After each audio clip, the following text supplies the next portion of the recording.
Cellulopoli, la città della telefonia mobile, punto vendita di Agrigento. Vendita e riparazioni di cellulari, tablet e computer. Centro assistenza Apple, ripara il tuo dispositivo in un'ora. Da Cellulopoli trovi i migliori accessori per il tuo smartphone, componenti e periferiche per il tuo computer e tutta l'elettronica di consumo. Cellulopoli è anche punto vendita Fastweb, Infostrada, Tiscali, Lica Mobile e Iliad. Cellulopoli Agrigento organizza il corso pratico per l'utilizzo dello smartphone. Per informazioni e iscrizioni contattalo 0922 40 17 18. WhatsApp al 347 81 21 321. O vienici a trovare in via Dante 2/4 ad Agrigento. Per gli esploratori di ogni età che vogliono scoprire dove porta ogni strada, anche quella della fantasia. Mitsubishi ASX Active Smart Crossover. Con rottamazione tu a partire da 15.450 euro o 14.450 euro con finanziamento EcoShock. Mitsubishi ASX for Everyday Explorer.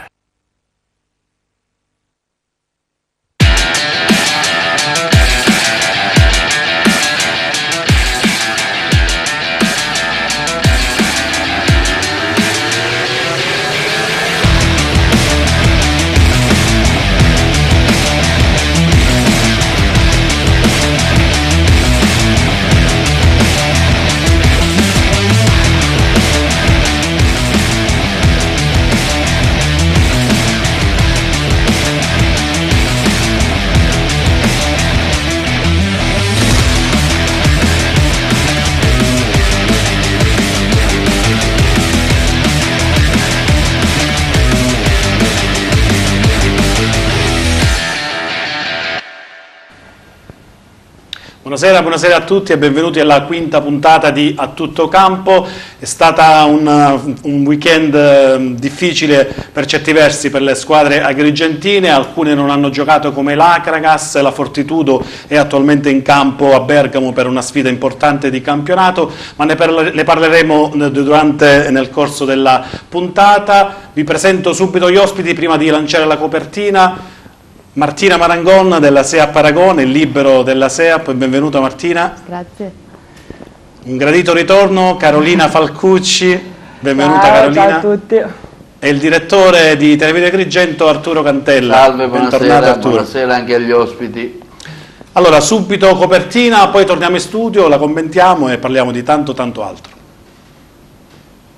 We've got some images coming through. Police are reporting it purely as an incident in the vicinity of the King Power Station, saying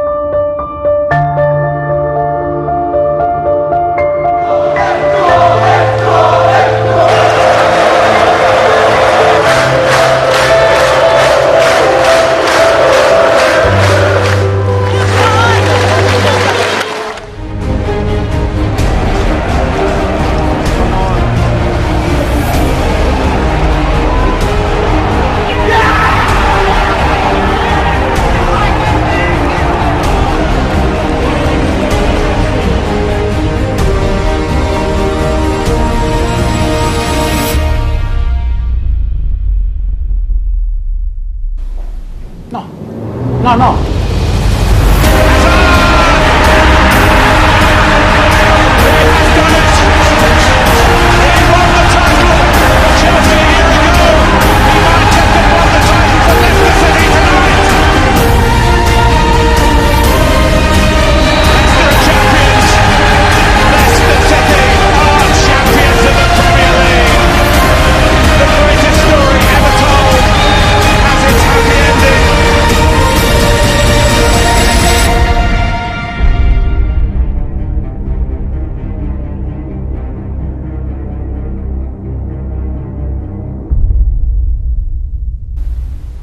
Tragedia assurda quella che è accaduta proprio ieri all'Ester, quell'elicottero precipitato. Abbiamo voluto aprire la quinta puntata di A Tutto Campo proprio dedicandola a questo presidente che ha legato il suo nome ad una squadra, all'Ester, diciamo una piccola città che potrebbe essere anche, come poteva essere anche Agrigento. Un presidente così, direttore, sì, ad Agrigento sarebbe stato il massimo, portare dai bassi fondi della classifica al top, vincere lo scudetto, una cosa incredibile. Certo, è stata veramente una tragedia immane. Ieri, seguendo tutti i telegiornali, non solo quelli sportivi ma anche quelli, diciamo, nazionali, abbiamo visto cosa è successo. Sicuramente una grave perdita non solo per la città di Leicester ma anche per tutto il calcio mondiale, perché ricordiamo che una piccola città appunto ha vinto lo scudetto con un allenatore italiano, con Ranieri, quindi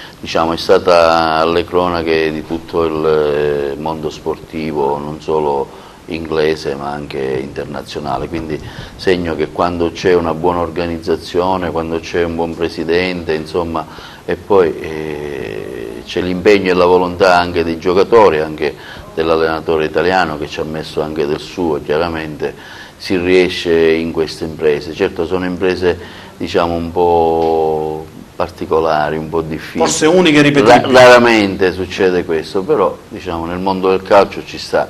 Certo una città come Agrigento dovrebbe avere quei presupposti e trovare una base societaria solida, l'abbiamo visto, ma purtroppo insomma è un ricordo, ne parliamo, speriamo che il nostro auspicio che la nostra Olimpica Akragas possa, con l'impegno anche dell'attuale dirigenza che sta partendo dalla promozione, magari gli auguriamo di raggiungere traguardi ci simili saranno all'estero. delle importanti novità proprio con l'Olimpica Akragas, nuovi assetti societari, in settimana appunto ne vedremo e ne sentiremo tantissime positive notizie ovviamente per l'Akragas. Adesso rimaniamo sempre a parlare di calcio, però spostiamoci a Palermo Serie B, perché abbiamo in collegamento Manuel Mannino di forzapalermo.it, dovrebbe essere un collegamento via Skype. Il Palermo l'altro ieri ha pareggiato 1-1 col Venezia, era andato in svantaggio, poi ha pareggiato appunto ed ha chiuso la partita in parità. Ci sono altre vicende comunque soprattutto anche societarie che riguardano il Palermo, con ormai la telenovela Zamparini. Buonasera Manuel, ci sei? Buonasera. Ciao Manuel e benvenuto ad A Tutto Campo. Allora parliamo subito di questo Palermo-Venezia, come hai visto il Palermo, poi della questione societaria. E allora, non è stato il miglior Palermo della stagione quello contro il Venezia, 6 cambi rispetto alla trasferta di Lecce, quindi un turnover massiccio attuato da Roberto Stellone. Devo dire che per come si erano messe le cose, l'ha detto anche il mister, è un punto guadagnato, non certo 2 persi, anche insomma per l'epilogo al 90esimo il pareggio di Struna. Ci aspettiamo un Palermo diverso domani sera a Carpi e quindi speriamo bene, ecco, si dovrebbe tornare a una formazione tra ampie virgolette titolare, l'ha annunciato oggi in conferenza stampa mister Stellone, quindi mi ritorna una formazione più simile a quella di Lecce rispetto a quella che abbiamo visto al Barbera domenica sera. Come è stato accolto il giocatore del Venezia Citro? Volevo chiederti questo perché lui è un ex Frosinone, era atteso a Palermo. Volevo sapere appunto come ha accolto i tifosi palermitani l'ex centrocampista. Era steso con ansia a Palermo. Devo dire che però i tifosi rosanero sono stati perfetti, nel senso che ci si poteva aspettare qualche fischio di più e sarebbe stato anche giustissimo, io. E invece devo dire che è stata un'indifferenza perfetta nei suoi confronti. Qualche tifoso consigliava di non stringere nemmeno la mano a Citro. Io invece, come dire, in diretta su forzapalermo.it avevo consigliato proprio il contrario, cioè l'antisportività è stata una cifra del Frosinone in quella partita, non certo del Palermo, quindi... Sì, ricordiamo, scusami assolutamente. Manuel, ricordiamo i tifosi. Soprattutto non ha avuto bisogno di tirare palloni in campo, ecco. Ecco, volevo ricordare proprio questo per chi non lo ricordasse. Citro gettò palloni in campo proprio durante la partita, specialmente durante azioni pericolose del Palermo, pregiudicando di fatto alcuni attacchi dei rosanero. Andiamo subito con Zamparini invece, la telenovela Zamparini, che risvolti societari ci sono e cosa si prospetta nell'immediato futuro per il Palermo? E allora, sono state 2, direi quasi 3 settimane turbolente, perché la scorsa settimana abbiamo avuto notizie dalla Repubblica Palermo, notizie di un accordo fatto con Raffaello Follieri, dovevano esserci addirittura delle penali ingenti da pagare qualora una delle 2 parti si fosse tirata indietro. Poi è saltato tutto, perché? Perché non lo abbiamo capito bene. penso che Follieri proprio qualche giorno fa, venerdì mattina, si è ritirato con effetto immediato dalla trattativa con Zamparini, sostenendo intollerabile il comportamento e le dichiarazioni di Zamparini, che continuava, diciamo, ad affermare di non avere avuto dovute garanzie dalla Follieri Capital Limited, la società di Raffaello Follieri. Adesso una nuova indiscrezione lanciata ieri mattina dal Corriere dello Sport: ci sarebbe una cordata definita transnazionale, non sappiamo la nazionalità, quotata in borsa a New York, quindi una cordata si presume molto importante, solida, tant'è che Zamparini, proprio dopo il fallimento della trattativa con Follieri, ha detto, insomma, di non aver neanche bisogno di garanzie da questa società, d'altronde se è quotata in borsa. Aspettiamo, perché davvero non ci sono certezze a Palermo quando si parla di Zamparini e quando si parla di cessione societaria. Ma una società forte era anche quella di Baccaglini, se non ricordo male, per cui bisogna andarci con le pinze. Sì, dal marzo al luglio 2017 c'è stato Baccaglini a Palermo, tra l'altro nominato presidente del Palermo. Poi Baccaglini, ricorderete, ex Iena tra le altre cose. È andata malissima quella trattativa, è fallita il 3 luglio se non erro, perché anche Baccaglini alla fine dei conti per Zamparini non aveva presentato le dovute garanzie, aveva fatto un'offerta definita testualmente ridicola dal patron rosanero, e tra l'altro credo che siano in tribunale, perché anche lì Zamparini ha sostenuto di aver ricevuto carte false da Baccaglini. Speriamo che non vada così. Dovete immaginare che i tifosi del Palermo non vanno più allo stadio, non seguono in molti più la squadra, perché c'è una contestazione silenziosa ma che va avanti da parecchio tempo, quasi 3 anni ormai. Manuel, c'è il direttore di Televisione Agrigento, Arturo Cantella, che voleva farti una domanda. Ciao Manuel, senti, una domanda su Zamparini: ma come mai tutti questi soci che dovrebbero acquistare il Palermo e poi, diciamo, finora si sono rivelati, insomma, dei bluff? Alla fine forse Zamparini non vuole cedere? Te lo chiediamo anche noi. Io la mia opinione personale in merito: Zamparini vuole cedere perché dal Palermo, soprattutto negli ultimi mesi, non sta che ricevendo grane non solo giudiziarie ma anche finanziarie. Il Palermo ha diversi debiti, uno su tutti quello riguardante l'operazione Mepal, cioè la compravendita del marchio, che tra l'altro è finita sotto la lente di ingrandimento della Procura di Palermo. Vi ricordo che tra l'altro Zamparini è sotto indagine, c'è un processo, un filone penale di questo processo per falso in bilancio. Sì. Sono stati richiesti dalla Procura di Palermo gli arresti domiciliari per Zamparini, avallati dal Tribunale del Riesame, si aspetta la Cassazione. Io credo che davvero non ci sia più un solo motivo per restare a Palermo, mentre fino a qualche anno fa qualche motivo c'era, economico, senza dubbio, adesso non c'è più. È pur vero, come dice lei giustamente, che è un po' strano che chiunque si avvicini al Palermo abbia un problema, delle carte false. Si era parlato di un gruppo, sempre tutto in una bolla di sapone. Si era parlato del famoso gruppo degli arabi che l'avevano aiutato anche nella costruzione ma guardi, ci sono stati arabi, brasiliani, messicani, cinesi, americani di tutti i tipi, italiani con Follieri, questo imprenditore foggiano. Veramente ci mancano poche nazionalità. I cinesi, Manuel, mancano i cinesi. Mi perdonerete, ma è così. Anche noi addetti ai lavori non ci raccapezziamo più. Quindi sì, la sua valutazione, la sua considerazione è più che giusta, però devo dire anche che Zamparini a questo punto della sua esperienza non ha più interessi imprenditoriali a restare. Senti, invece una battuta sugli allenatori. Ti volevo fare una battuta sugli allenatori, questi allenatori che insomma vanno e vengono sempre, Zamparini ne cambia uno ogni 2 mesi, ogni 3 mesi, ecco, il tuo punto di vista? È una cifra stilistica, come sapete, di Zamparini sin dai tempi del Venezia, quindi noi qui a Palermo credo che stiamo al 45esimo cambio in 16 anni di dirigenza. Il mio punto di vista è chiaramente che quando un allenatore non va bene va cambiato. Io non ci credo che non va bene nessun allenatore, però è davvero statisticamente credo impossibile. Zamparini ha un carattere, lo definiscono tutti da sempre, vulcanico, e quindi basta davvero poco, basta entrare in collisione con un allenatore per perdere la pazienza. ne abbiamo pagato le conseguenze soprattutto nell'anno in cui c'è stata l'ultima retrocessione, nel 2016-2017, perché lì si sono susseguiti 7 allenatori, Iachini è tornato, insomma, quindi 9 cambi in totale.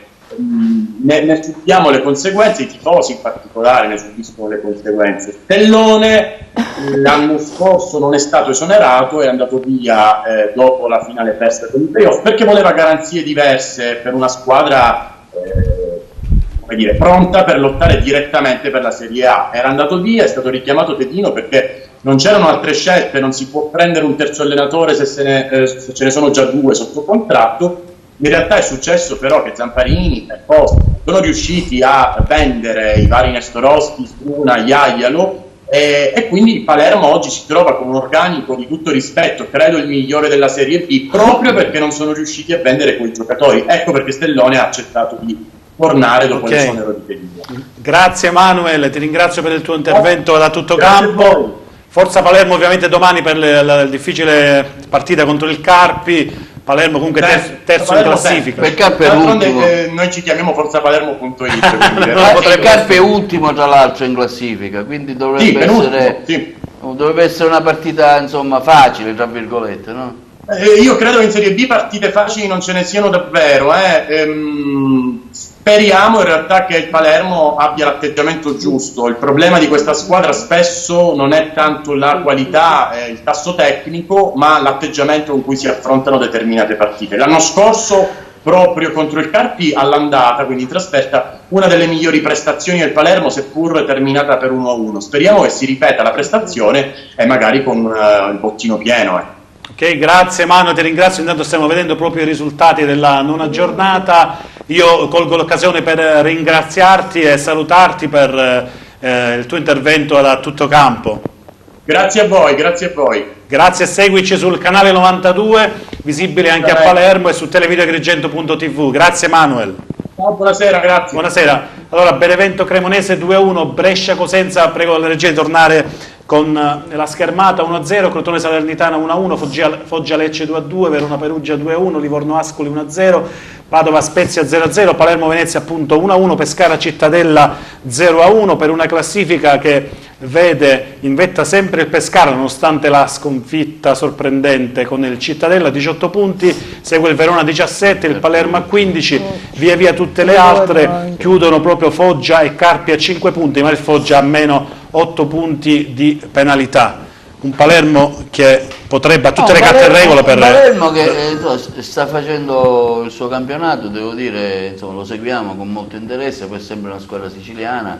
Speriamo che le vicende societarie di Zamparini non possono in qualche modo influenzare negativamente l'andamento della squadra, ma vedo che Stellone insomma tiene molto la barra al centro, per cui è un allenatore tosto, ha la sua esperienza. Sono sicuro che il Palermo farà un ottimo campionato e chissà magari andare in Serie A. C'è una contraddizione, di cui i tifosi non vanno allo stadio, ovviamente per contestazione nei confronti di Zamparini, però il Palermo è al terzo posto, potrebbe tranquillamente raggiungere la Serie A, però con polemiche infinite per il modo di gestire del Palermo, del presidente che non è più gradito. Questa è una cosa negativa, perché la squadra c'è, la squadra al terzo posto, noi l'abbiamo visto anche con Agrigento, scusami, mi ricollego sempre all'Agragas, certo, dove insomma la squadra c'era, il campionato era importante di Serie C, però c'era sempre questa contestazione. Dico, alla fine insomma la squadra c'è, uno la segue e la società fa la sua strada, il tifo deve essere sempre da supporto a una realtà sportiva importante come il Palermo, così anche per il Catania. Dico, non c'entra niente seguire le vicende societarie, il tifoso, lo sportivo deve seguire sempre la sua squadra, sostenerla, nella speranza poi che la società Zamparini possa trovare un socio, un acquirente, però vediamo cosa vuol dire ad Agrigento, dico, faccio un parallelismo con Palermo, non esserci più la squadra in Serie C. Noi insomma dell'Agragas se ne parlava in tutta Italia, venivano i corrispondenti delle varie testate nazionali, davano lustro, ricordo le conferenze stampa e tu eri presente, erano sempre affollate, c'era la Gazzetta, il Corriere, insomma era una squadra in Serie C che dava lustro e immagine a tutta la città. Ed a proposito, quindi mi riferisco e chiudo al Palermo, è un peccato che i tifosi non la seguono. Io dissento perché la squadra va sostenuta, perché lo sport, il calcio, poi il Palermo è già al terzo posto, per cui non è che sta facendo un campionato scarso, per cui bisogna scindere le due cose. Io sono sportivo, sono tifoso, certo, e devo andarmi a vedere la partita e sostenere. Il direttore parlava proprio di Serie C. A queste contestazioni. E rimaniamo proprio a parlare di Serie C, passiamo proprio a parlare del campionato di Lega Pro con Stefano Auteri, che è in collegamento da Catania per spiegarci un po' quello che sta accadendo nella città etnea. La squadra non ha giocato ieri per ordine proprio della Lega Pro, perché ci sarebbe un ripescaggio in atto. Ce ne dice di più Stefano Auteri, perché è in collegamento. Ciao Stefano, benvenuto da Tutto Campo. Bentrovati. Cosa sta accadendo? Illuminaci su tutta la situazione, perché un Catania in Serie B gioverebbe lo spettacolo. Io già penso un derby Catania-Palermo in corso di campionato sarebbe bellissimo. Diciamo che a me viene da ridere, ma più che altro viene da ridere o da piangere tutta la piazza di Catania, perché siamo alle comiche. Ormai è da agosto, ma anzi da fine luglio, che si va avanti con il caos di pescaggi, Serie B, poi un caos che ha coinvolto tutta la penisola. Guarda, in questo momento la situazione è di totale stand-by, perché nel fine settimana, anzi mercoledì 24, era arrivata l'ordinanza del TAR del Lazio, che aveva un po' riaperto le speranze per la Serie B. Per la Serie B poi bisognava capire Catania o quali altre le ricorrenti. Però c'era un'ipotesi, avendo tra virgolette detto Fabricini, il commissario, ha esagerato, abuso da parte sua il 13 agosto, quindi vedremo. Nel frattempo Gravina, eletto presidente della federazione, aveva convocato d'urgenza il Consiglio federale proprio per domani, però tra una cosa e l'altra è arrivato il Consiglio di Stato, che sarebbe il secondo grado della giustizia amministrativa, che ha dato ragione alla Lega di B, che aveva fatto proprio ricorso contro la decisione del TAR. Quindi in questo momento c'è il caos totale, la confusione totale, le partite del Catania e delle altre ricorrenti sono state sospese. Quindi è complicato, perché il Catania ha iniziato a prendere confidenza con questo campionato, bene, ancora in battuta, l'unica squadra a non essere mai passata in svantaggio nel suo girone, e però si è dovuta fermare nuovamente, fino a data da destinarsi. Quindi siamo un po' in attesa, vedremo domani sicuramente cosa succederà col Consiglio federale. C'è un enorme punto interrogativo su Gravina. Che aspettative ci sono da parte tua? Non così rose per la Serie B, non che la Serie B poi in questo momento sia forse davvero una prospettiva rosea per il Catania, perché approcciarsi su due piedi con un altro campionato, certo 9 giornate già in un campionato superiore, però ci sarebbero tante incognite. Prospettive comunque non del tutto rosee, come vi dicevo, perché domani potrebbe essere una data di passaggio, nel senso riforme, ok, se ne parlerà di quello che può essere il format per il prossimo anno della Serie B a 22, a 19 o a 20, però si deve aspettare ancora un'altra settimana, almeno il 15 o l'8 o il 15 novembre, deve essere ancora stabilita la data per un'altra ordinanza che deve essere messa dal Tribunale amministrativo. Quindi aspettiamo, però ti dico, sensazioni non del tutto positive. Il Catania potrebbe rimanere in Serie C come le altre e non essere cambiato il format della B. Ieri il Catania non ha giocato, Stefano, se non sbaglio. Rinviato, sì. No, il Catania non ha giocato, doveva giocare contro la Viterbese, tra l'altro la partita quindi in ogni caso era con dei punti di sospensione, perché la Viterbese ha 0-0-0, sì. Cioè non ha mai giocato in campionato, 0 vittorie, 0 pareggi e 0 sconfitte, perché aspetta di essere spostato in un altro girone, cioè capite la situazione il assurda caos di questo calcio, di questa categoria, e quindi non scende in campo quasi per sciopero, perciò comunque non avrebbe giocato con la Viterbese. È stata rinviata anche la partita di domani in Coppa Italia contro il Catanzaro. Adesso non si sa se sabato prossimo giocherà contro il Potenza, perché teoricamente le partite sono state sospese fino al 25 novembre. Però il presidente del Potenza sabato scorso, impegnato contro la Sicula Leonzio, ha detto no, sabato si gioca sicuramente,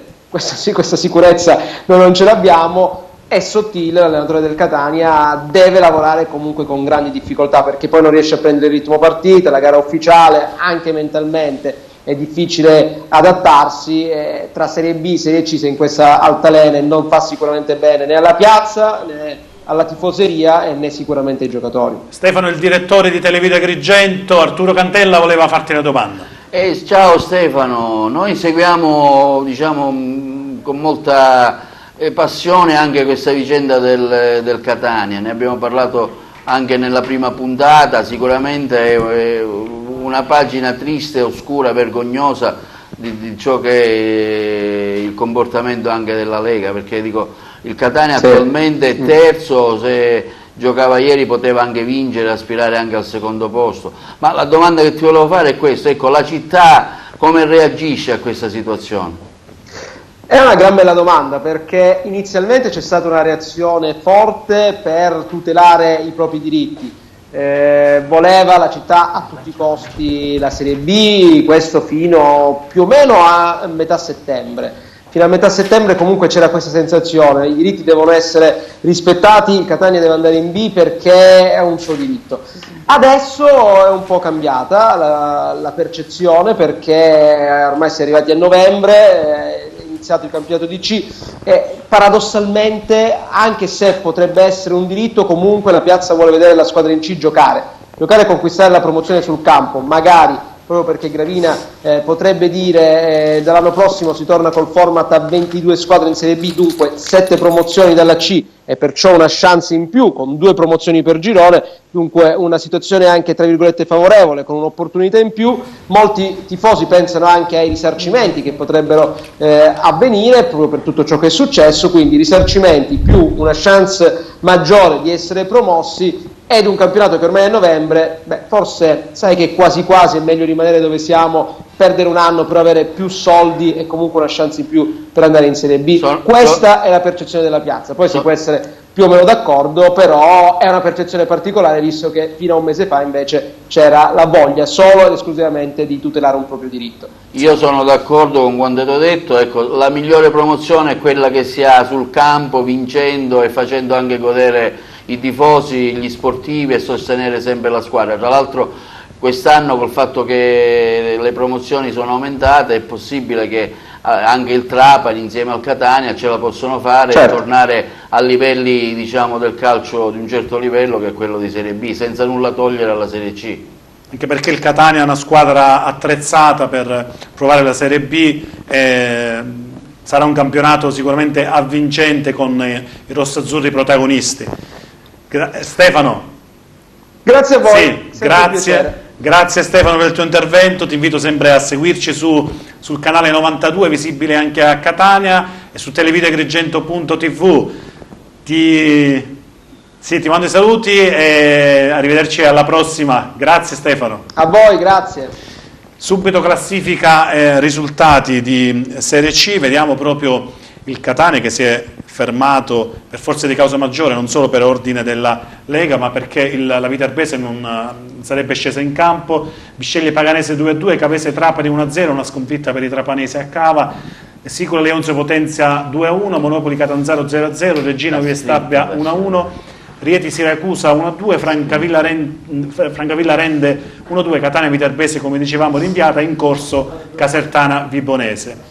Per una classifica, vediamo se la regia passa la classifica, che dovrebbe appunto vedere appaiate a pari punti il Trapani e la Juve Stabia con 19 punti, segue il sorprendente Rende con 18, il Catania con 14 punti, la Vibonese con 13, la Sicola Leonzio con 11 e il Siracusa con 7. Direttore, la Sicola Leonzio, il presidente Leonardi si è lamentato perché solo 40 paganti per la partita col Potenza vinta 2-1, un problema della Lega Pro, anche ad Agrigento, se ricorda in Lega Pro il presidente Giavarini si lamentava del fatto. Ma 40 noi non 40 abbiamo sono avuti, mai fatti, 40 di sì. più non ne abbiamo avuto, purtroppo questo è un limite, è un nostro limite non seguire le squadre, anche perché oggi diciamo, siamo tutti abituati a vederci Sky, le partite di Serie A, le squadre vanno sempre seguite e poi non ci lamentiamo se la società molla tutto, e quindi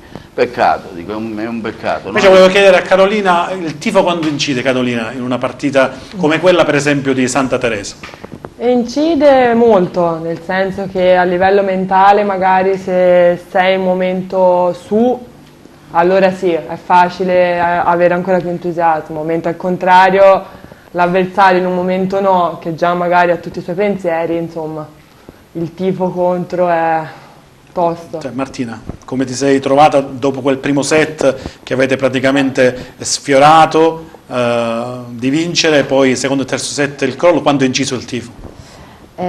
Soprattutto sul campo di Santa Teresa il tifo si sente molto presente in campo, perché la palestra appunto è piccola, il tifo sono in tanti a tifare la squadra e quindi per tutto il tempo è anche difficile parlare tra noi ragazze in campo, sentire l'allenatore eccetera, quindi sicuramente le aiutate molto a loro. E dopo il primo set molta delusione, perché siamo sempre arrivati a un passo dal vincerlo e sicuramente se l'avessimo vinto la partita sarebbe stata a nostro favore. Ricordiamo che il Santa Teresa de Riva, rivale sulla carta della SEAP, ha battuto 3-0 nettamente la SEAP Aragona, ma il primo set è finito 31-29 per le messinesi, poi sul filo di lana proprio si è deciso, dopo la SEAP ha avuto ben 5 set ball se non sbaglio, sono stati sprecati. Peccato. Arrivavamo sempre al punto in cui bastava quel punto appunto per chiudere la partita e non so, forse un calo psicologico ha inciso molto sul non vincere quel set. Perché dico, eravate partiti abbiamo anche delle immagini della partita. Eravate partiti bene, dico, Carolina. Sì, eravamo partiti. Secondo me la vera partita è stata quella del primo set, nel senso i veri valori sia nostri che loro sono stati quelli del primo set. E poi un crollo psicologico più che fisico, più che tecnico, proprio di testa, ci guardavamo negli occhi, avevamo proprio l'occhio spento tutte. In questi casi che si fa? Quando si ritorna a casa cosa vi dice l'allenatore? L'allenatrice? È tosta, in questi casi bisogna tornare in palestra, in questo caso domani, con la testa bassa e lavorare. Cioè, l'unica soluzione è quella. Noi sappiamo che non siamo quelle di sabato. Perlomeno quelle del secondo e terzo set. Esatto. Il primo set appunto secondo me è quello che ha dimostrato i valori di entrambe le squadre. Le altre non siamo noi. Che voto ti daresti sulla tua prestazione? 4. Martina? Io devo dire che per quanto riguarda la ricezione e la difesa, che è quello che mi compete di più, non siamo andate male. Tu sei il libero della squadra. Sì, quindi non posso dare un voto così negativo per quanto riguarda questi due fondamentali. È mancato un po' l'attacco, però tutto sommato tutta la squadra in difesa... Una frecciatina a Carolina, vero? No, anche dipende, dicevo. Perché l'attacco è molto psicologico in questi momenti e è mancato questo, però tutta la squadra a livello di ricezione e difesa secondo me non è andata male. Anche perché in diretta sei stata elogiata proprio dall'emittente messinese che ha trasmesso live la vostra partita, è un tuo salvataggio doppio durante una fase di gioco, è stata definita proprio un punto di Martina Marangon. Bene, torniamo subito al calcio perché la prossima quando è, scusa? Ora abbiamo il turno di riposo e poi la prossima settimana giocheremo in casa. Perfetto. Torneremo a parlare di pallavolo ovviamente subito dopo.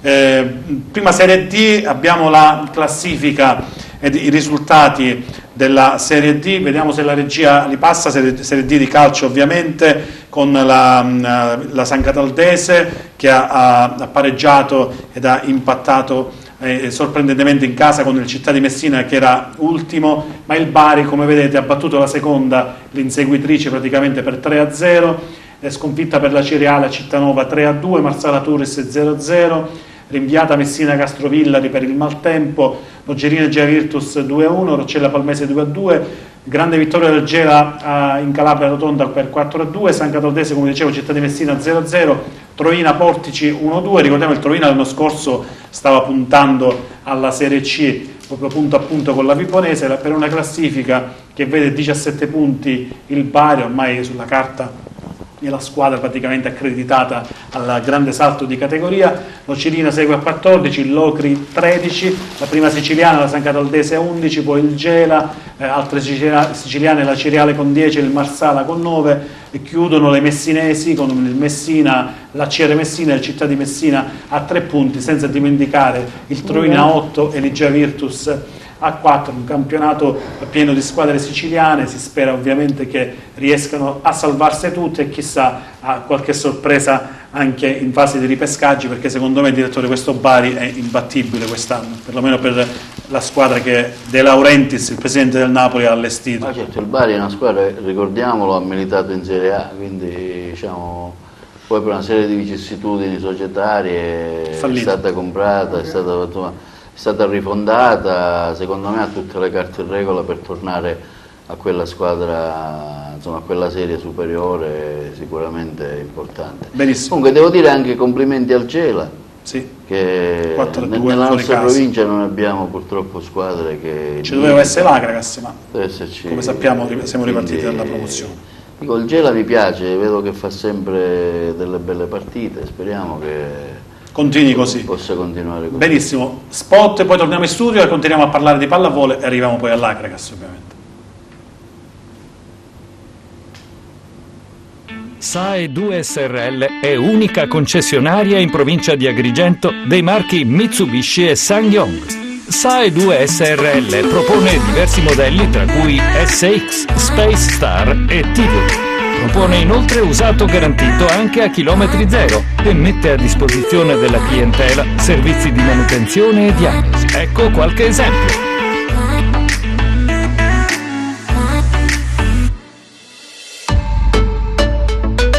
SAE2 SRL è ad Agrigento in via Unità d'Italia 62. Telefono 0922 604573. Sito internet www.sae2.it. Cellulopoli, la città della telefonia mobile, punto vendita di Agrigento. Ti è mai capitato di dover chiedere aiuto per eseguire una semplice operazione con il tuo smartphone? Ad esempio salvare un numero in rubrica, scaricare un'applicazione, spedire una foto via mail o usare WhatsApp? Sei stanco di dover aspettare qualcuno che ti dia una mano ad utilizzare il tuo smartphone? Ti do una buona notizia. Questo è il corso che fa per te. Per informazioni e iscrizioni contattalo 0922 40 17 18. Torniamo a parlare di volley con le ragazze della SEA Paragona, Carolina Falcucci e Martina Marangon. Abbiamo ormai digerito la sconfitta di sabato a Santa Teresa di Riva. Sabato pausa di campionato, poi si riparte fra l'altro sabato, il 10 novembre, praticamente in casa con il Terrasini. Che partita sarà, secondo te? Allora, secondo me è una partita sicuramente tosta, perché sappiamo che in questo campionato nessuna partita da prendere sotto gamba. Però noi abbiamo sicuramente qualità diverse e soprattutto c'è una voglia di riscatto non indifferente. Quindi io penso che sarà tutta un'altra partita. Martina, cosa ti aspetti dall'allenatore domani per il rientro agli allenamenti? Cosa vi dirà secondo te Francesco Risea? Domani sarà sicuramente un allenamento in cui rivedremo la partita che abbiamo giocato dal punto di vista tecnico e tattico, e non credo ci soffermeremo molto su questa partita per non peggiorare, diciamo, già la situazione mentale che abbiamo, ma ripartiremo in campo per allenarci e fare il nostro meglio per la prossima. Tu sei di Novara? Sì. Ti chiedevo prima di iniziare la trasmissione come ti trovi ad Agrigento, come ti è sembrata la città? Mi trovo bene ad Agrigento, è una città molto diversa da Novara, è molto tranquilla È una bella città, la Valle dei Templi, la Scala dei Turchi, il mare, sì, mi trovo bene. Ti faccio vedere una cosa, poi torniamo in studio e la commentiamo. È una rubrica curata da Giuseppe Barresi, Momenti di Gloria. Vediamo di che cosa stiamo parlando, poi torniamo in studio e ne parleremo poi con le ragazze.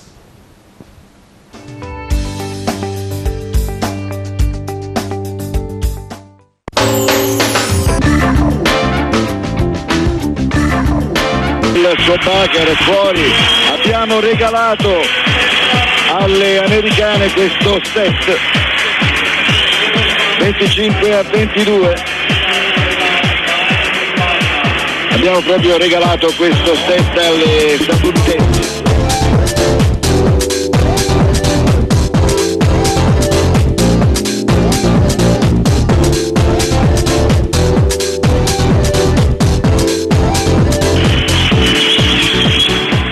Rinieri, Lo Bianco, Togut, siamo al match point per l'Italia, match point per l'Italia.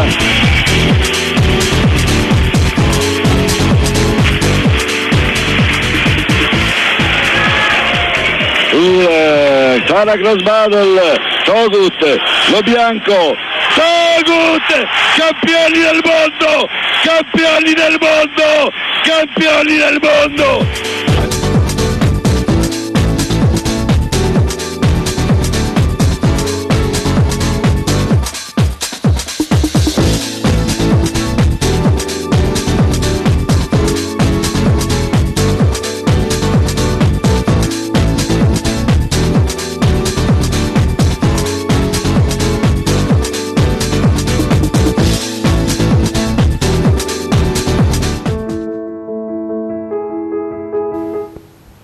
Prego la regia di continuare la clip se possibile, che è un ricordo di Sara Anzanello, era libero se non sbaglio, no, era centrale. Era la centrale della nazionale. Tu Martina hai giocato con Sara Anzanello, sì, la ragazza scomparsa, ricordiamo l'altro ieri se non erro, sì, per una brutta malattia contratta in Azerbaijan. La ragazza giocava proprio in una squadra azera, ha preso una brutta malattia, non ce l'ha fatta, però ha continuato a giocare nonostante questo grave disagio e ha giocato, se non sbaglio, con te a Novara. Sì, l'ultimo anno che io ho giocato a Novara, diciamo che è stato il suo ritorno nella pallavolo, la sua grande passione, e nonostante appunto la brutta malattia ha voluto riprovarci. Ovviamente non in Serie A perché le forze non glielo permettevano, però con noi in Serie B diciamo che è stata un po' la nostra mamma, è stata un po' il nostro punto di riferimento durante le partite, durante gli allenamenti. Lei era di San Donà? Sì, lei era San Donà di Piave, è stata simbolo della pallavolo italiana per molti anni, capitana nazionale, centrale molto forte. Purtroppo è mancata. Cioè, si è sentito con le altre ragazze della Serie B del Novara? Sì, sì, ci siamo sentite, ovviamente appena ho saputo la notizia stavo andando all'allenamento e non ci volevo credere, perché comunque è una ragazza con cui condividi un anno, lo spogliatoio e tutto quello che ci può essere legato alla pallavolo. Sapere che da un momento all'altro è mancata è una batosta. Certo. Direttore, voleva aggiungere qualcosa tu su Sara Anzanello? Chiaramente sono sempre perdite che dispiacciono, giusto? Specialmente quando avvengono così in maniera rubata, diciamo. Tu hai giocato a Novara in Serie B? Sì. Dunque Novara, città del Gorgonzola, se non sbaglio, mi dicevi prima di iniziare. Sì, io ho giocato alla Igor Gorgonzola, che è lo sponsor. Appunto, non poteva essere altrimenti. Parliamo un po' di Novara, vediamo cosa... Novara è una città di 100.000 abitanti più o meno, sì. È una bella cittadina, il centro storico è carino, c'è la Mole Antonelliana, la cupola di San Gaudenzio, vabbè, non abbiamo tutte le vostre pietanze alimentari, però... Dimmi una pietanza tipica di Novara, dai, una buona che ti piace. Non mi dire la polenta però. No, che è un classico. No. Vabbè, i biscotti classici di Novara sono i pavesini, nascono a Novara, si chiamano in realtà Camporelli, Pavesini è la marca forse dei Camporelli, sì. Sì. Poi c'è la paniscia, che è praticamente un risotto, e tutti i piatti tipici. Ne prepari qualcuno a casa insieme a Martina e No. Elena, no? No, perché non sono molto dietetici, quindi... Per voi non vanno Per a casa la vostra? pallavolo no. Parlami velocemente delle tue compagne, voi tu abiti insieme di Elena e Martina? Sì. Perché durante l'intervista hanno parlato di te, ora è tutto lo spazio tuo per dire Per rivendicarmi. Ecco, tu vuoi vendicare. Martina è una ragazza molto esuberante. Allora, partiamo dal fatto che sono due ragazze molto diverse da me. Martina appunto è esuberante, pagliacciona, eccetera. Ilenia anche lei è molto esuberante, un po' superficiale. mi ammazzerà per questo. Carolina invece? Carolina no, la Carolina è proprio una ragazza tranquilla, di cuore. Lo dice perché sono accanto. No, disponibile, davvero. Va bene, volevo introdurmi, considerando che abbiamo le due ragazze. Proprio oggi c'è stato il ricevimento del Presidente della Repubblica della Nazionale Italiana di pallavolo che ha conquistato la medaglia d'argento. Quindi finalmente una delle rare volte che ho visto il nostro Presidente Mattarella ridere, sorridere, insomma. Di questi tempi ecco, voi come avete vissuto questo momento di vittoria, essendo insomma anche colleghe vostre, certo. no? Come avete vissuto questa vittoria, questo raggiungimento? Bello, una medaglia d'argento. Esatto, infatti non è stata una sconfitta, è stata una vittoria, visto e considerato. Avete seguito quando potevate l'evento? A parte quando le partite coincidevano con l'allenamento, poi per il resto eravamo anche noi attaccati agli schermi. E è stata una grande vittoria, soprattutto vedere anche come in Italia è stata pubblicizzata, è stata seguita, cosa che non succedeva da secoli.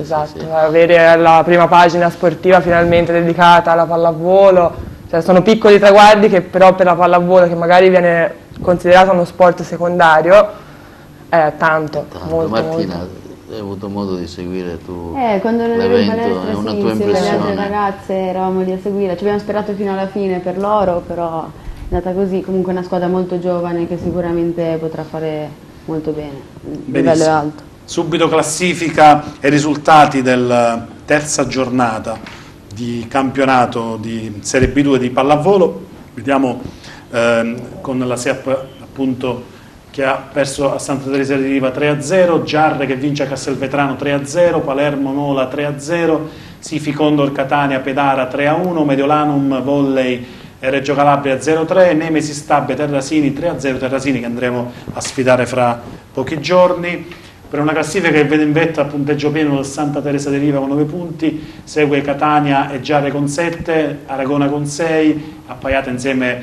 a Reggio Calabria, via via tutte le altre. Insomma c'è margine per recuperare, ragazzi, ancora il campionato è lungo. Io secondo me vedevo già festeggiare anche in diretta nella partita di ieri i messinesi, secondo me è presto che loro erano già convinti di vincere il campionato, erano convinti che voi siete quelle del secondo e terzo set, invece non è così.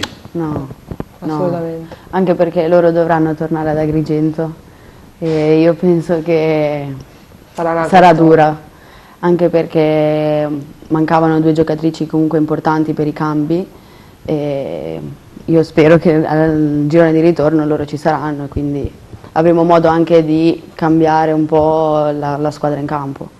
Carolina, la tua rabbia si sfogherà anche al ritorno, penso. Penso che sia rabbia assurdo, agonistica. certo, penso che sia assurdo alla terza campionato dire che vincendo noi hanno vinto il campionato. Ma anche se vinceva Aragona era, esatto, era tutto in gioco. È tutto ancora da vedere, purtroppo la pallavolo è antipatica, nel senso che non puoi mai sapere come va un campionato. Quindi ancora è lunga e ancora dovremo vedere. Vi avevo promesso di non farvi questa domanda, però ve la faccio lo stesso. Il presidente era arrabbiatissimo. Sì, giustamente, nulla da dire, ha ragione. È una squadra su cui ha investito tanto e è giusto che pretenda un certo risultato.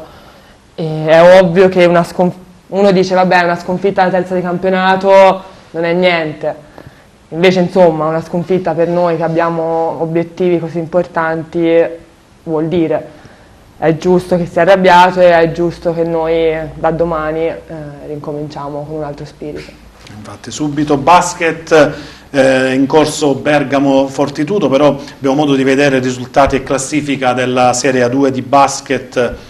Vediamo appunto la quinta giornata dovrebbe essere, perché giovedì ha giocato la Fortitudo ad Agrigento al Palasport di Porto Empedocle e ha vinto contro Treviglio. Appunto i risultati della quinta giornata con Roma Scafati 74-66, Legnano Orlandina 67-77, Latina Virtus Roma 82-84, Casalemmo Monferrato Rieti 70-55, Trapani Tortona 84-80, Biella Treviglio 88-67, Cassino Siena 59-76 e in corso appunto Bergamo contro Rinnovabile Agrigento. Speriamo di darvi il risultato finale al termine della trasmissione. Andiamo a parlare di Acragas, la classifica, ecco, la stavo dimenticando. Sì. Vedete, Roma, Monferrato, Orlandina 8 punti, Agrigento con 6, ma con una partita in meno perché appunto sta giocando contro Bergamo, che è appunto appaiata ad Agrigento a 6 punti. Speriamo che vada tutto bene per Agrigento, va ad appaiare il primo posto, sì, insieme alle altre tre.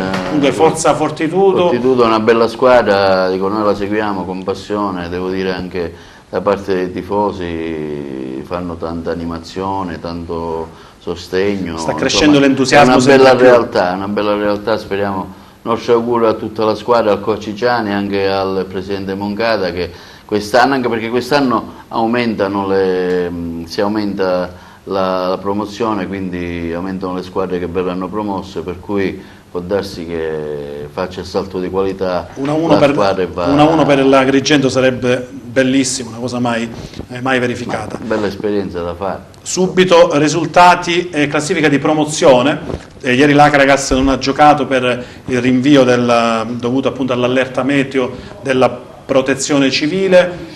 Direttore, i tifosi si sono lamentati per questo allertamento, è andato a vuoto praticamente, ma anche altre squadre. No, ma diciamo subito che è la protezione civile che dà mandato ai sindaci di non far disputare eventi all'aperto. Il sindaco si è attenuto alle disposizioni della protezione civile. È già la seconda volta. Però probabilmente, scusami, è stato solo il sindaco di Agrigento ad attenersi alle disposizioni, a differenza di altri sindaci che tra virgolette se ne sono fregati e hanno fatto disputare gli incontri ugualmente. Però ovviamente anche altre squadre, ci sono state anche altre della squadre. Sicilia, tu hai visto poco fa, ci sono state Messina per esempio, sì. Pure per però i tifosi non hanno accettato questo provvedimento perché è già la seconda volta che le partite vengono rinviate dalle sedi. Sono delle responsabilità che il primo cittadino si deve assumere, e se succede qualcosa in prima istanza è lui il responsabile. Ricordiamo quello che è successo a Genova tanti anni fa, non succede niente, meglio così per tutti, ma se succede tempo brutto, insomma, no, se succede qualcosa il responsabile è il primo cittadino, per cui vabbè, dai, mercoledì recuperiamo, per cui può darsi allerta meteo permettendo. Che potrebbe accadere che anche Don Bosco Partinico Acragas e Don Bosco venga rinviata. Insomma, è sempre una però cosa. Potrebbe essere anche un bene per l'Acragas questo rinvio. Magari sì, secondo tempo me di recuperare. No, perché a dicembre si riapre il calciomercato. Per cui continuando a rinviare arriveremo praticamente a dicembre con la squadra potenziata e potremmo dire ancora più la nostra. Quello che speriamo è vediamo se la regia passa i risultati della classifica. La squadra possa continuare come aveva iniziato bene, e quindi poi attualmente è una media classifica, per cui vincendo queste due partite potrebbe andare entro i primi 3 posti, se non ricordo male. Ma c'è il Salemi che viaggia sprombattuto, 7 vittorie, ecco finalmente vediamo l'Ercara Folgore 0-3, quella Folgore dove l'Acragas ha pareggiato. Punti. Partinico Villabate 0-3, Gattopardo Casteltermini 0-0, Monreale Balestrate 2-0, Misilmeri Salemi 0-1, Acragas Camarat rinviata, San Ciro Giorgio Libertas 1-0, Vallelunga Borgo Nuovo 3-0, quella Folgore dove l'Acragas l'anno scorso ha pareggiato 1-1, magari con qualche critica, nonostante fosse in 10 uomini, è andata a vincere in un difficile campo. Salemi 21 punti, San Ciro Giorgio 19, Monreale 18, Misilmeri 17, Castel Termini 14, l'Ercara 13, Vallelunga 12, Gattopardo 10, l'Acragas con 2 partite in meno e un punto di penalizzazione 9 punti, poi seguono le altre fino ad arrivare al Camarat 5 e Borgonovo 3 a chiudere la classifica con 2 partite evidentemente da giocare. L'Acragas sarebbe a 15, a meno 6 molta dalla attesa fine. anche per questo derby col Camarat. Di solito sono degli scontri molto sentiti, insomma c'è sempre questa rivalità. Infatti si aspettava anche pubblico da Camarata. Adesso l'Acragas sfiderà il Partinico che vediamo a 8 punti, ha appena una lunghezza in meno della squadra di mister Falsone, per cui speriamo che l'Acragas riesca a trarre speriamo anche che i tifosi in qualche modo possano ritornare, diciamo, al campo e sostenere la squadra.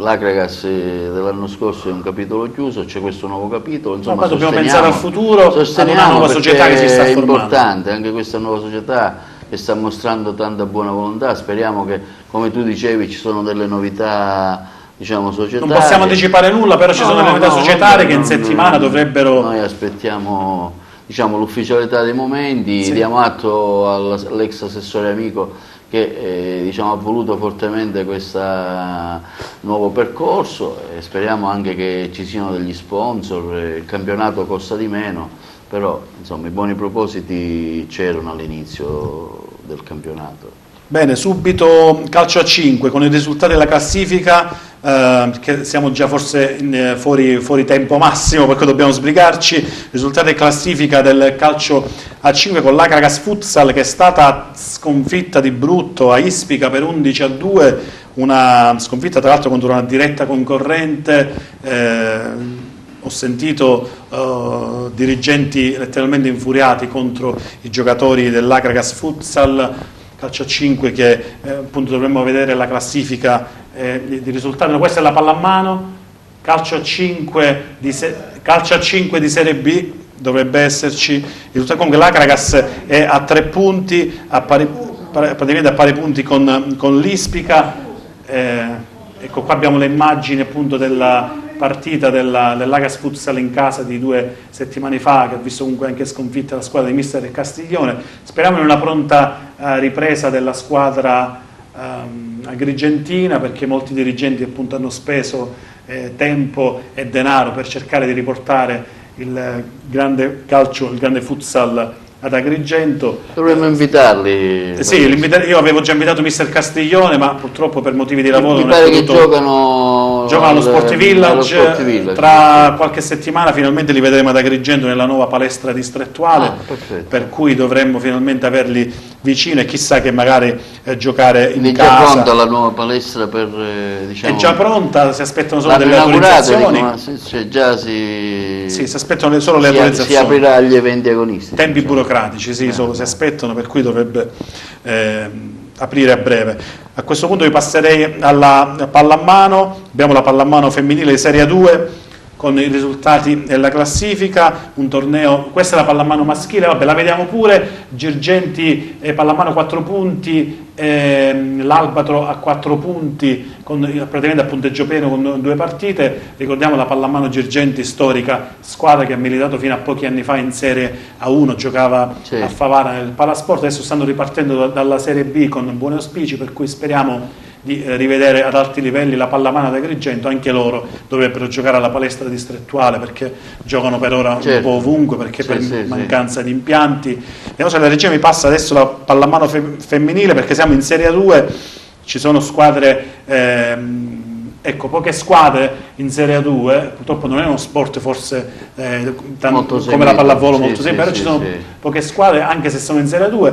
Girgenti Marsala 15-37, Licata Cireale 20-20, Aretusa Messina 20-29, per una classifica che dovrebbe vedere le squadre di Agrigento a 0 praticamente, Licata e Cireale 1, 2 partite, 2 sconfitte. Comunque avranno modo di rifarsi le ragazze di mister Lillo Gelo, che sta provando anche a lanciare la pallamano femminile, non solo quella maschile. Sono circa 200, sentivo in altre trasmissioni, giocatori, bambini che frequentano appunto le scuole di pallamano, per cui uno sport che ad Agrigento ha sempre preso piede. Avranno posto anche per giocare in questa palestra, magari sai, essendo una struttura locale, Sì, avranno modo ancora di far crescere, incoraggiati, di far crescere il mondo sportivo. Invece con la pallavolo come siamo con il settore giovanile? Siete informate sulle ragazze? Le avete sfidate? Avete giocato?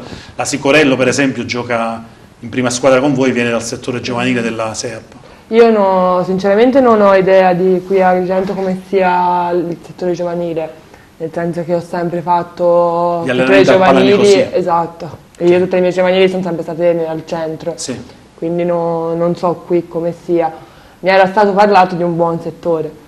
La Messina e la Sicorello sono agrigentine, una di Santa Elisabetta e una di Agrigento, come li vedete nella SEAP Aragona? Sono giovanissime. Sì. Antonina del 2000, mi pare, 2002. 2002 forse. 16 anni. 16 anni, sì. Mentre Cristiana è già alla mia età, mi pare. Sono ragazzi di prospettiva che il Presidente ha voluto inserire in prima squadra. Campionato di eccellenza con altre squadre agrigentine, dovremmo avere anche un servizio forse che riguarda il Pro Favara che è stato sconfitto in casa dalla Mussomeli, per cui o lanciamo il servizio o vediamo subito i risultati e classifica del campionato di eccellenza. Servizio, vediamo, poi torniamo in studio. Da Tottotreppiedi al 26esimo del primo tempo, il Mussomeli espugna il Bruccolore di Favara e infligge alla Pro Favara la sconfitta per 1-0. Una partita giocata da entrambe le squadre con grande ardore. Alla fine l'ha fatta sua la formazione di Alfredo Mattina. La Pro Favara è stata anche sfortunata, soprattutto nel secondo tempo, quando ha colpito una traversa in mischia con Gerlando Condino e alla fine, dopo 2 interventi miracolosi da parte del portiere ospite Demiere, ha sprecato tutto con Ciccio Fanare che ad 1 metro dalla porta ha calciato alto sopra la traversa. A fine partita abbiamo sentito il tecnico ospite Alfredo Mattina e l'autore del gol Salvatore Treppiedi. Siamo con Alfredo Mattina al termine di Pro Favara Mussomeli, finita 0-1, mister, 3 punti importanti, la sua squadra ha visto il successo di domenica scorsa col Dattilo. Sì, abbiamo avuto anche quest'oggi continuità nel risultato, cosa che forse non accadeva da un po' di tempo.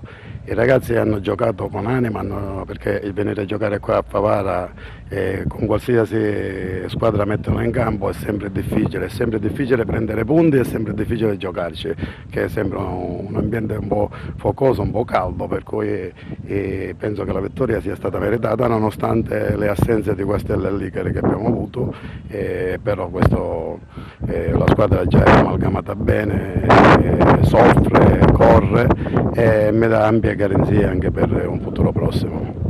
Certo, voi potevate segnare anche dei gol in contropiede, però dico, la Pro Favara nel secondo tempo ha pressato sull'acceleratore, Demiere ha fatto 2 grossi interventi, una traversa, che dice?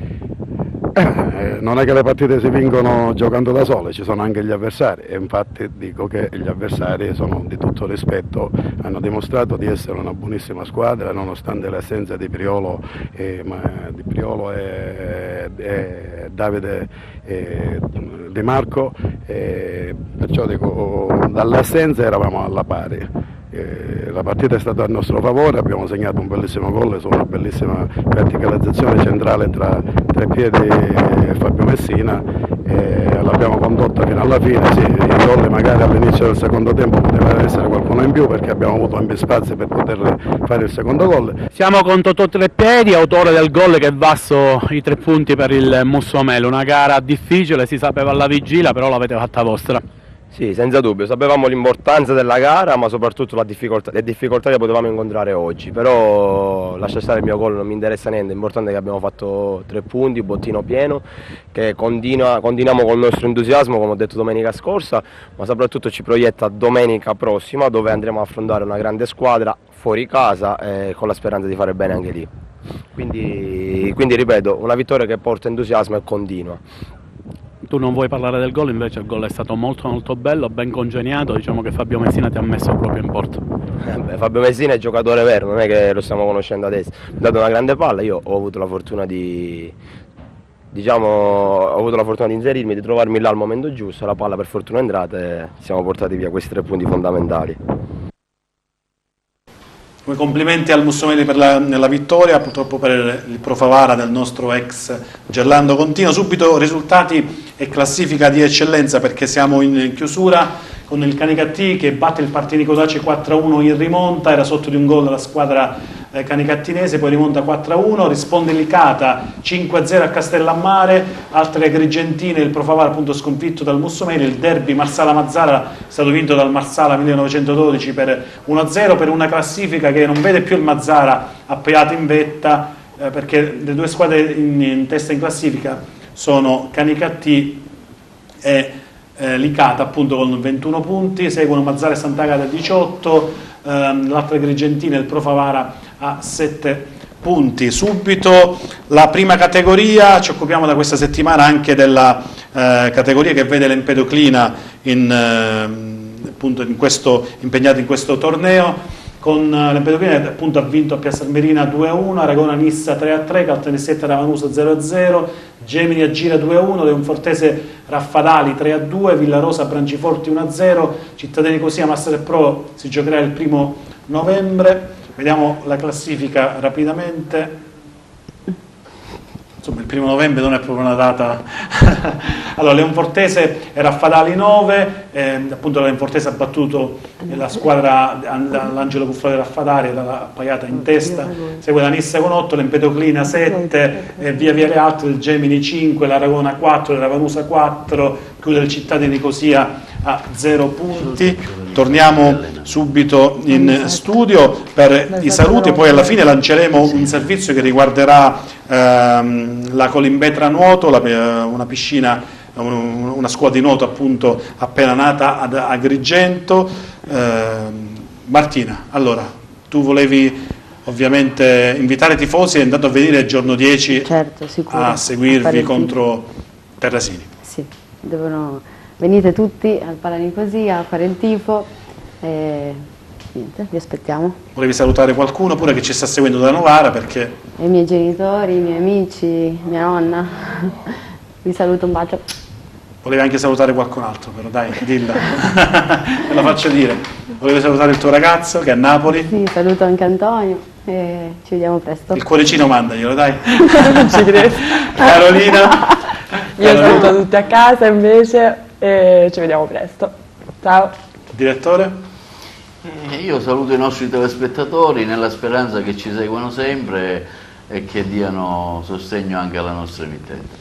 Bene, servizio che riguarda la Colimbetra Nuoto, il nostro appuntamento è per le repliche ovviamente su Televideo Agrigento canale 92 e televideoagrigento.tv in streaming. Appuntamento a lunedì prossimo per la 6ª puntata. Buonasera. Da 30 anni che ci occupiamo di nuoto, in questa piscina c'è all'Hotel 3 Torri, stiamo organizzando corsi di nuoto dai 3 ai 6 anni e anche a salire. E noi ci occupiamo anche di baby nuoto, di bambini che partono diciamo, da un'età dai 3 ai 24 mesi, anche per bambini disabili. Tu sei un'istruttrice paraolimpica, se non sbaglio. Sia istruttrice FIN che FIMP, quindi per bambini disabili, quindi per quanto riguarda il nuoto paralimpico. Facciamo anche corsi di acqua gym, quindi anche riabilitazione, quindi nuototerapia in acqua per le persone anche che comunque hanno avuto un incidente, che quindi con il nuoto possono riacquisire di nuovo quegli schemi motori che avevano. Ci sono persone anziane che frequentano, che hanno voglia di rimettersi in gioco venendo qui e quindi ringiovaniscono di 20 anni. Sì, si riparte con la Colimbetra perché diciamo, organizziamo dei corsi di nuoto baby da 3 mesi a 36 mesi. Poi si sviluppano altre attività che sono quelle della scuola nuoto che va dai 3 anni in poi facciamo anche corsi di acqua gym e acqua fitness. Il pre e il post parto è un'altra attività che andremo a fare che è graziosa, riguarda le mamme in attesa o prima o dopo il parto, le aiutiamo un po' ad alleggerire questo loro corpo così pesantito, un po' appesantito. Un bel progetto che stiamo rivalutando tutte le attività che noi abbiamo svolto fino ad oggi La piscina, diciamo, si presta bene a diverse attività, tra cui il nuoto baby.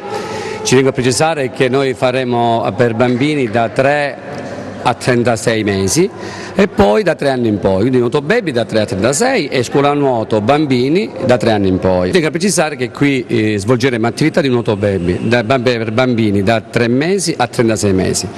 Poi per la scuola nuoto siamo orientati da 3 anni in poi, dove insegniamo l'apprendimento dei vari stili, ma più che altro, ci tengo a precisare, noi avremo una palestrina dove faremo, a parte il nuoto, attività psicomotoria, salti, slanci, rotolamenti, strisciare, insomma tutto quello che riguarda, diciamo, l'aspetto cognitivo e coordinativo. Anche per i bambini disabili? Per i bambini disabili. Poi un altro fiore all'occhiello sarà l'acqua gym affiancata all'acqua fitness, dove lo svolgeremo la mattina. È una nuova attività orientata alle persone della terza età, dove svolgeremo attività dolce, gioiosa, giocosa, ma più che altro rilassante, mirata al benessere psicofisico di ognuno di noi.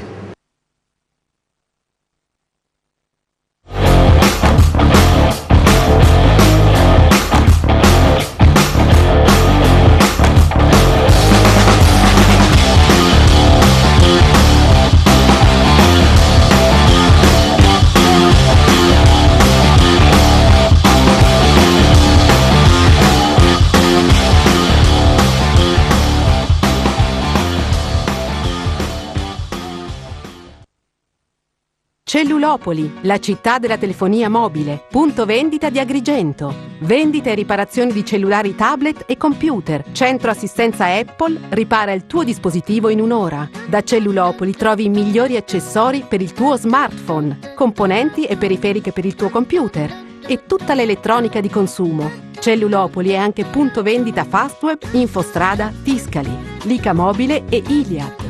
Cellulopoli Agrigento organizza il corso pratico per l'utilizzo dello smartphone. Per informazioni e iscrizioni contattalo 0922 40 17 18. WhatsApp al 347 81 21 321. O vienici a trovare in via Dante 2/4 ad Agrigento.